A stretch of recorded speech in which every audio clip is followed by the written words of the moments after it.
15 जून 2026 को ग्रहों के राजा सूर्यदेव वृषभ राशि से निकलकर मिथुन राशि में प्रवेश कर चुके हैं, यानी टॉरस से वो जेमिनाई में आ गए हैं। ये गोचर 16 जुलाई 2026 तक रहने वाला है।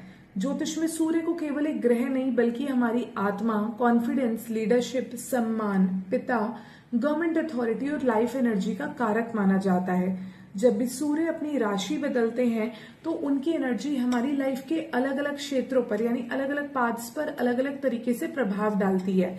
किसी के करियर में बदलाव आता है, किसी की फाइनेंशियल सिचुएशन प्रभावित होती है, किसी का कॉन्फिडेंस बढ़ता है तो किसी को अपने ईगो और एंगर पे काम करने की जरूरत पड़ती है।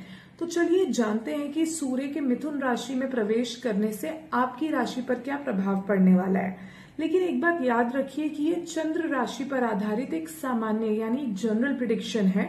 आपकी जन्म कुंडली, महादशा, अंतरदशा और ग्रहों की स्थिति के अनुसार परिणाम अलग हो सकते हैं। आपके लिए रिजल्ट्स थोड़े से अलग हो सकते हैं। तो बात करते हैं सबसे पहले मेष राशि वालों की। मेष राशि वालों के लिए सूर्य 3rd हाउस में गोचर कर रहा है, तीसरे भाव में गोचर कर रहा है। ये समय आपके अंदर करेज, कॉन्फिडेंस और डिटर्मिनेशन को बढ़ाने वाला है।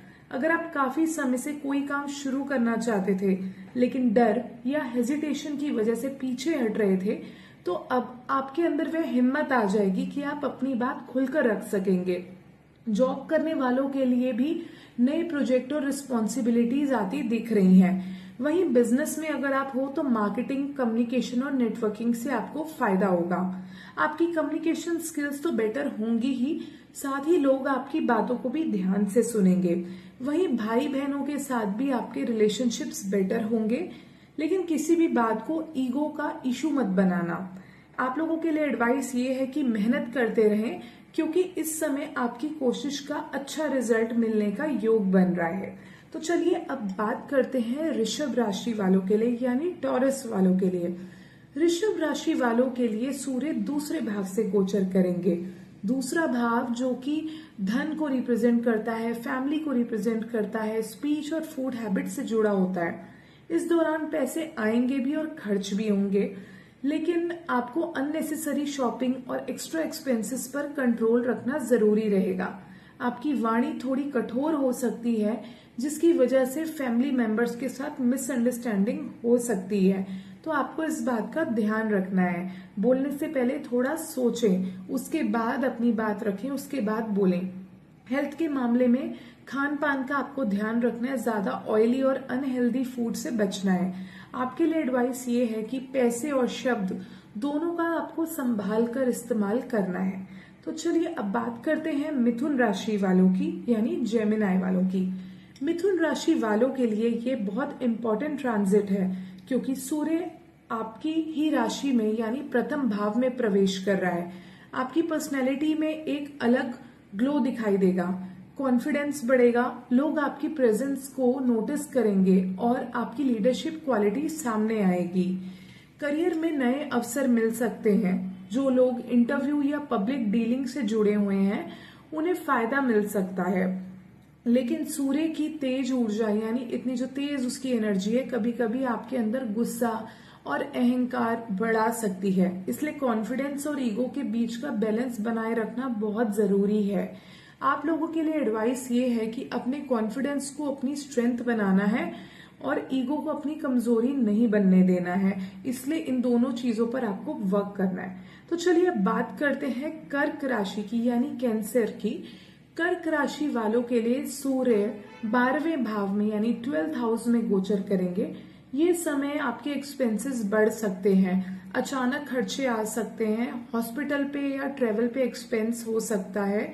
इस दौरान फाइनेंशियल प्लानिंग बहुत जरूरी होती है, क्योंकि फाइनेंशियल लॉस भी हो जाते हैं कई बार। अगर आप विदेश से जुड़े कार्य करते हो, फॉरेन कंपनी में काम करते हो या फॉरेन ट्रैवल की प्लानिंग कर रहे हो, तो ऐसा हो सकता है कि आपको कुछ अच्छी अपॉर्चुनिटीज, कुछ अच्छे अवसर भी मिल सके। मेंटल पीस को बनाए रखने के लिए मेडिटेशन, प्रेयर और पॉजिटिव थिंकिंग का सहारा लें। आपके लिए एडवाइस ये है कि पैसों के मामले में जल्दबाजी आपको नहीं करनी है, बहुत सोच समझकर ही कोई डिसीजन लेना है। अब बात करते हैं सिंह राशि वालों के लिए। सिंह राशि के स्वामी स्वयं सूर्य हैं और ये गोचर आपके लिए काफी अच्छा माना जा सकता है। सूर्य आपके लाभ भाव यानी 11th हाउस में 11वें घर में रहेंगे। इनकम बढ़ने के अवसर बन सकते हैं, ऐसी अपॉर्चुनिटीज आ सकती हैं, ऐसे नए कनेक्शन, सोशल सर्कल, नेटवर्किंग बढ़ सकती हैं जिनसे आपको प्रॉफिट हो, फायदा मिल सके। जॉब में प्रमोशन या एप्रिसिएशन मिलने के चांसेस हैं। अगर रुकी हुई थी आपकी तो वो अब मिलने के चांस ज्यादा बढ़ जाएंगे। लॉन्ग टर्म्स गोल्स जो हैं आपके, लंबे समय से जो लॉन्ग टर्म गोल्स चल रहे थे वो पूरे करने की दिशा में भी एक अच्छी प्रोग्रेस दिखाई दे रही है। एडवाइस ये है कि सही लोगों के साथ जुड़ो, क्योंकि इस समय आपके कनेक्शंस ही आपकी अपॉर्चुनिटीज बन सकते हैं। अब बात करते हैं कन्या राशि वालों की यानी वर्गो की। कन्या राशि वालों के लिए सूर्य दशम भाव में यानी 10th हाउस में गोचर करेंगे, जो हमारे करियर और प्रोफेशन को दिखाता है। ये समय आपकी प्रोफेशनल लाइफ में ग्रोथ को लेकर आ सकता है। ऑफिस में आपकी इमेज मजबूत होगी, बेटर होगी और सीनियर्स आपकी मेहनत को नोटिस करेंगे, आप पे ट्रस्ट करना शुरू करेंगे, आपको रिस्पॉन्सिबिलिटीज देना शुरू करेंगे। गवर्नमेंट रिलेटेड कामों में सफलता मिलने की भी आपकी चांसेस दिख रहे हैं।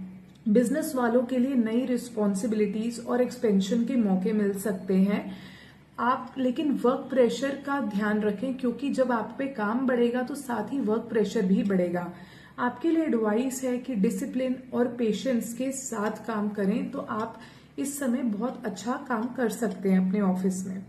तुला राशि यानी लिब्रा की अगर हम बात करें तो आपके लिए सूर्य भाग्य के भाव यानी 9th हाउस से गोचर करेंगे।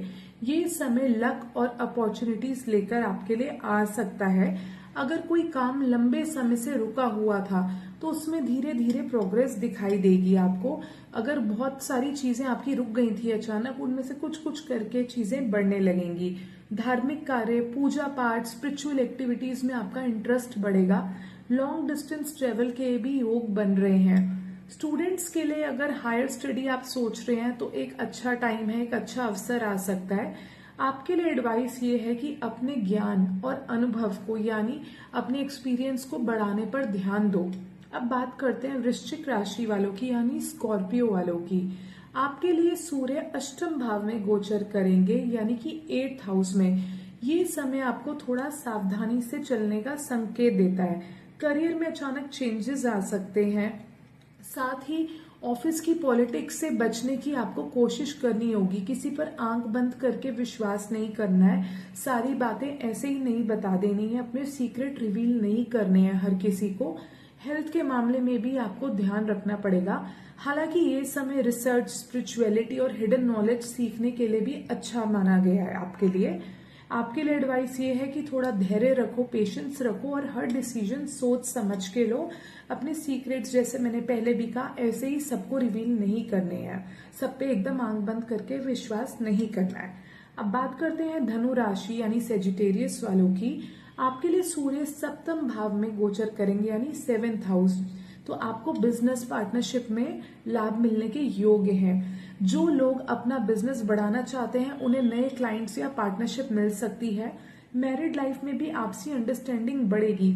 अगर कहीं पे डोमिनेंस हो रही है कि मैं बड़ा या तू बड़ी, उससे आपको कंट्रोल करना है और रिलेशनशिप को और बेटर करना है। सिंगल लोगों के लिए जो है आपको शादी के भी चांस बढ़ेंगे, नए लोगों से रिलेशनशिप में जाने के अवसर मिल सकते हैं, लेकिन रिश्तों में रिस्पेक्ट और कम्युनिकेशन बनाए रखने की मैं यहाँ पे एडवाइस दूंगी। अब बात करते हैं मकर राशि यानी कैप्रिकॉर्न वालों की। मकर राशि वालों के लिए सूर्य 6th हाउस यानी 6ठे भाव में गोचर करेंगे। ये गोचर आपको अपने कॉम्पिटिटर्स पर जीत दिला सकता है। जो लोग एग्जाम की प्रिपरेशन कर रहे हैं उनके लिए मेहनत का समय है। आपको मेहनत करनी पड़ेगी। अगर आप अच्छे से मेहनत करोगे तो आपको अच्छे रिजल्ट मिलने के चांसेस हैं। हेल्थ में सुधार होगा, लेकिन आपको अपने डेली रूटीन को डिसिप्लिन में रखना है। आपको अपनी लाइफ को बैलेंस रखना है। वर्क प्लेस और परफॉर्मेंस भी बेहतर होती हुई दिख रही है। एडवाइस आपके लिए ये है कि अपनी मेहनत और कंसिस्टेंसी को आपको बनाए रखना है। तो चलिए चलते हैं अब कुंभ राशि पर यानी एक्वेरियस पर। कुंभ राशि वालों के लिए सूर्य 5th हाउस में गोचर करेंगे। लव लाइफ में पॉजिटिविटी आ सकती है और साथ ही आप किसी की तरफ अट्रैक्टेड भी हो सकते हैं। स्टूडेंट को पढ़ाई में फोकस और अच्छे रिजल्ट मिलने के योग हैं। अगर वो अच्छे से ध्यान लगाकर फोकस करके पढ़ाई करते हैं या अच्छे से अपना ध्यान देते हैं पढ़ाई पे, तो उनके लिए अच्छा रहेगा। क्रिएटिव फील्ड से अगर जुड़े हुए लोग हैं तो उनको नए आइडिया मिलेंगे, रिकॉग्निशन मिल सकती है। बच्चों से जुड़ी खुशखबरी मिलने की भी संभावना हो सकती है। एडवाइस आपके लिए है कि अपनी क्रिएटिविटी और टैलेंट्स को खुलकर दिखाएं, उन्हें छुपाकर ना रखें। अब बात करते हैं मीन राशि वालों की, यानी पाइसेस वालों की, जिनके लिए सूर्य चौथे भाव में यानी 4th हाउस में गोचर करेगा। 4th हाउस हमारे घर, परिवार, माता और प्रॉपर्टी से जुड़े मामलों पर हमें दिखाता है, उनका कारक होता है। तो इस समय इन चीजों पर ध्यान देने की जरूरत होगी।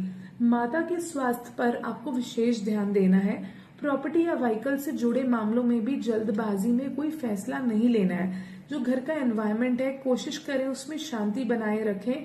गुस्से के कारण घर में लड़ाई झगड़े ना हो। अपने इमोशंस को समझें और उसके बाद परिवार के साथ क्वालिटी टाइम भी बिताएं। आपके लिए एडवाइस ये है कि परिवार की खुशियां ही आपकी सबसे बड़ी ताकत है। जब आप लोग एक साथ हैं तो सब चीजें सही हैं। इसलिए छोटी छोटी बातों पर गुस्सा करने से बचें, दूसरों का भी पॉइंट ऑफ व्यू समझें। तो दोस्तों, ये था सूर्य के मिथुन राशि में गोचर का सभी 12 राशियों पर प्रभाव। याद रखें, ग्रह हमें केवल दिशाएं दिखाते हैं। हमारी मेहनत, सही सोच और अच्छे कर्म ही हमारी जिंदगी को बेटर बना सकते हैं। अगर आपको ये वीडियो पसंद आई हो तो इसे लाइक करो, अपने फ्रेंड्स और फैमिली के साथ भी शेयर करो और हमारे चैनल को सब्सक्राइब करना बिल्कुल मत भूलना। आपकी राशि कौन सी है, आपको ये प्रेडिक्शन कैसा लगा, हमें कमेंट करके जरूर बताना। धन्यवाद।